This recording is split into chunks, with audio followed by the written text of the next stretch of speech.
Oke. Isi khotbah di bukit yang tertulis dalam Matius 5 sampai 7 itu sesungguhnya bukan sekedar khotbah biasa. Tuhan Yesus bukan sekedar khotbah hari itu. Tapi Tuhan Yesus itu sedang mengumandangkan undang-undang yang baru, menggantikan undang-undang yang lama. Jadi dalam peristiwa khotbah di bukit itu, Tuhan Yesus betul-betul berperan sebagai raja yang mendeklarasikan sebuah undang-undang baru, menggantikan undang-undang yang lama yang ada tertulis di Perjanjian Lama. Dari mana kita bisa tahu bahwa saat itu Tuhan Yesus sedang mengumandangkan undang-undang yang baru? Contoh ya, di Perjanjian Lama dibilang dilarang berzina, tapi hitungan perzinahannya terjadi ketika ada tindak perzinahan. Nah, sedangkan di undang-undang yang baru pada saat Tuhan Yesus khotbah di bukit, Tuhan Yesus bilang, kalau kamu memandang wanita lalu berfantasi dengan wanita yang kamu lihat, yang kamu pandangi, itu kamu sudah berzina. Padahal tidak ada tindakan perzinahan. Begitu juga dalam hal membunuh. Dalam Perjanjian Lama dibilang ada pembunuhan, ada tindak pembunuhan baru dianggap itu melanggar undang-undang dan harus dihukum. Sedangkan dalam Perjanjian Baru, waktu khotbah di bukit, Tuhan Yesus bilang, kamu membenci saudaramu, kamu sudah membunuh. Ada tindakan pembunuhan? Gak ada. Tapi sudah dihitung membunuh? Sudah. Jadi memang Perjanjian Baru itu buat saya sebetulnya lebih sulit.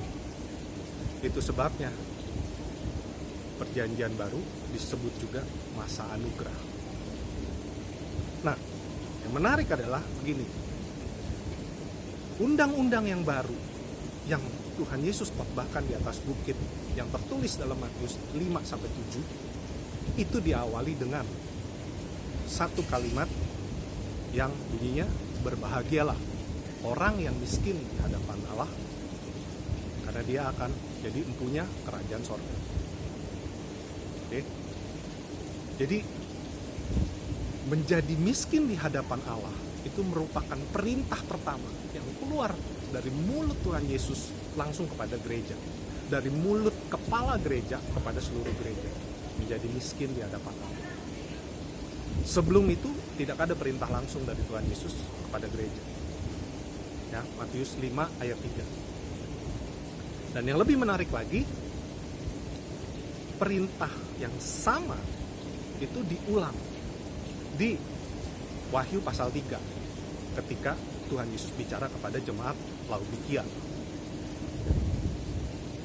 Dan itu bukan sekedar perintah, tapi juga sebuah review dari Tuhan Yesus sebagai kepala gereja kepada gereja di Laodikia.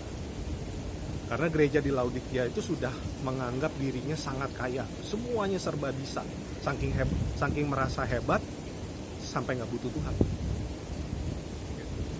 Dan karena ya Tuhan sendiri bilang menganggap diri sangat kaya. Lalu Tuhan bilang, menyadarkan mereka bahwa sebetulnya kamu tuh melarat, malang, miskin, buta, dan telanjang. Dan untuk kembali menjadi kaya di hadapan Tuhan, atau dalam arti harus miskin di hadapan Tuhan, mereka harus sampai beli emas, beli pakaian putih, juga beli minyak, untuk menyadari bahwa sesungguhnya mereka itu sudah sangat jauh dan dari hadapan Tuhan. Dan tetap intinya adalah kamu kehilangan sikap miskin di hadapan Allah. Jemaat Laodikia itu jemaat yang ya sama sekali jauh dan tidak punya sikap miskin di hadapan Allah seperti yang Tuhan pertama kali ngomong di Matius 5 ayat 3. Nah, setelah perkataan Tuhan Yesus itu kepada jemaat Laodikia, tidak ada lagi perintah langsung dari mulut Tuhan Yesus yang directly kepada gereja. Sama, jadi di zaman anugerah ini diawali dengan sikap miskin di hadapan Allah dan diakhiri di Wahyu 3 juga tentang sikap miskin di hadapan Allah. Nah, goncangan yang sekarang sedang kita hadapi dan yang berikut-berikutnya nanti di depan akan datang ini sesungguhnya sangat bagus, sangat efektif untuk membuat kita kembali memiliki sikap miskin di hadapan Allah.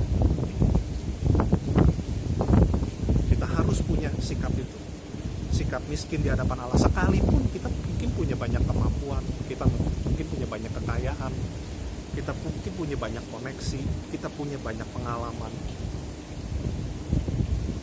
Dan ya, menariknya adalah goncangan itu memberikan sebuah situasi yang baru yang akan jauh lebih efektif ketika situasi tersebut membuat kekayaan kita, kemampuan kita, koneksi kita, pengalaman kita nggak ada gunanya.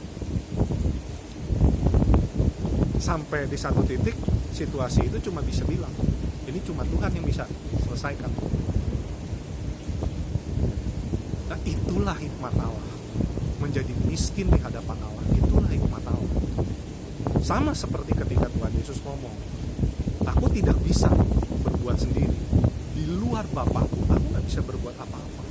Nah, kalau Kristus itu, inti dari Kristus adalah seperti itu, apalagi kita sebagai pengikut Kristus harus memiliki sikap yang sama gitu.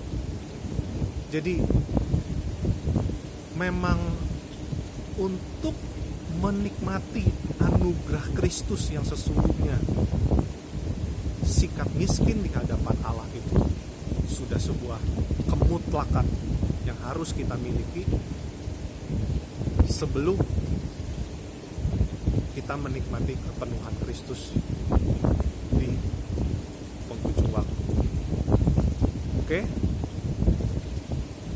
Selamat sore, Tuhan memberkati.